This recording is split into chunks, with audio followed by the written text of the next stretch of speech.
এজন্যই আমাদের দেশে কিছু হয় না। বিদেশিরা কি করছে আর আমরা কি করছি। আপনি যদি মনে করে থাকেন উন্নয়ন মানে কোটি কোটি ডলার, উন্নয়ন মানে বিদেশি সাহায্য আর বিলাসী প্রকল্প, তাহলে আপনি এখনো হয়তো ইব্রাহিম ট্রাওরেকে চেনেন না, যিনি এমন একটি দেশের রাষ্ট্রপ্রধান যেখানে রাস্তায় হাঁটাও ছিল বিপজ্জনক, যেখানে কৃষকরা বৃষ্টির জন্য অপেক্ষা করতেন, আর যেখানে শহর মানেই ছিল অন্ধকার দুনিয়া।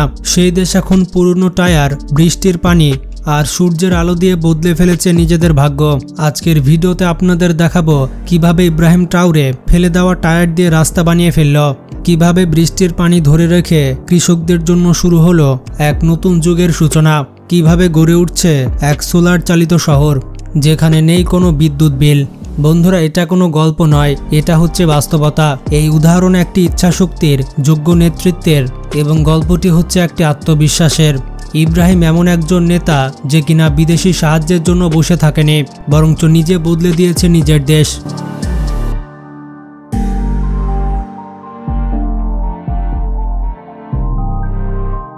বুরকিনা ফাসো, এটি হচ্ছে দক্ষিণ আফ্রিকার একটি ছোট দেশ যেখানে অভাব যেন প্রকৃতির আশীর্বাদ। শুধুমাত্র রাস্তায় নয়, পুরো অবকাঠামো ছিল ভাঙাচোরা। বৃষ্টি মানে যোগাযোগ বিচ্ছিন্ন, আর গরম মানে ফেটে যাওয়া, যেখানে ঠিকঠাকভাবে অ্যাম্বুলেন্সও চলতে পারত না, আর যেখানে স্কুল বাস পর্যন্ত কাদায় আটকে যেত।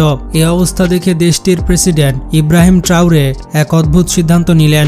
বিটুমিন নয়, রাস্তা বানানো হবে ফেলে দেওয়া টায়ার দিয়ে। এটা শুনে সবাই অবাক হয়ে যায়। টায়ার, তাও আবার রাস্তার নিচে, এটা কি আদৌ সম্ভব? ইব্রাহিম ট্রাওরের কাছে সবকিছুই সম্ভব। এরপর পুরনো গাড়ির টায়ারগুলো সাজিয়ে মাটিতে বিছানো হলো, তার উপরে এক ধরনের বিশেষ সিমেন্ট মিশ্রণ ঢালা হলো যা রাবারের সাথে শক্তভাবে লেগে থাকে এবং তাপমাত্রা সহ্য করতে পারে।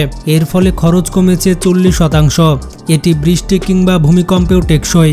এছাড়া পরিবেশ বান্ধব বর্জ্য রিসাইকেলও হচ্ছে। এই প্রকল্পে শুধুমাত্র রাস্তা তৈরি হয়নি, তৈরি হয়েছে হাজার হাজার কর্মসংস্থানের সুযোগ।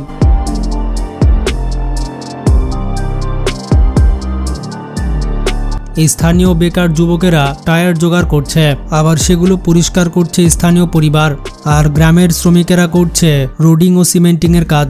এখানে প্রতিটি টায়ার মানে এক একটি পরিবারের রুজি রুটি। আর আগে যেখানে 5 ঘন্টা সময় লাগতো, এখন সেখানে 1 ঘন্টায় পৌঁছে যাওয়া সম্ভব।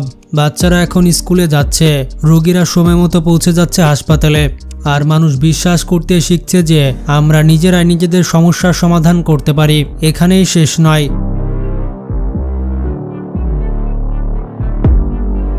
এবার আসে এক অন্যরকম সৃষ্টির গল্পে। সেটি হচ্ছে আর্টিফিশিয়াল ক্যানেল বা কৃত্রিম খাল।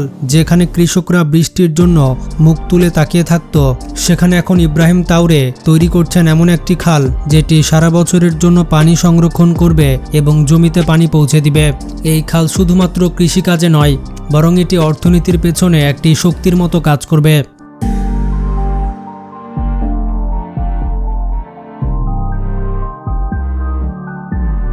চিন্তা করুন, আগে যেখানে চাল আমদানি করতে হতো, এখন সে চাল নিজের দেশে উৎপাদিত হবে। আর আপনি শুনে চমকে যাবেন,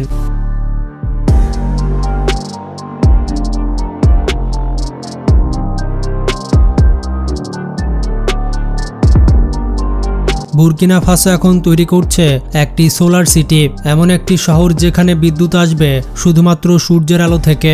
এটা কোনো কল্পনা নয়, এটা হচ্ছে বাস্তব।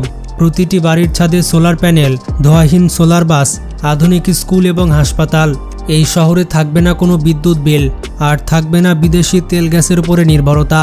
এই শহর হবে শতভাগ পরিবেশ বান্ধব শহরগুলোর একটি। একজন নেতা চাইলে দেশের ভবিষ্যৎ বদলাতে পারে। বুরকিনা ফাসো হচ্ছে তার জ্বলন্ত প্রমাণ। এখন প্রশ্ন একটাই, আমাদের দেশে হবে সেই ছেলে কবে? কথায় না বড় হয়ে কাজে বড় হবে। বাংলাদেশ কবে এমন সাহসী নেতৃত্ব পাবে?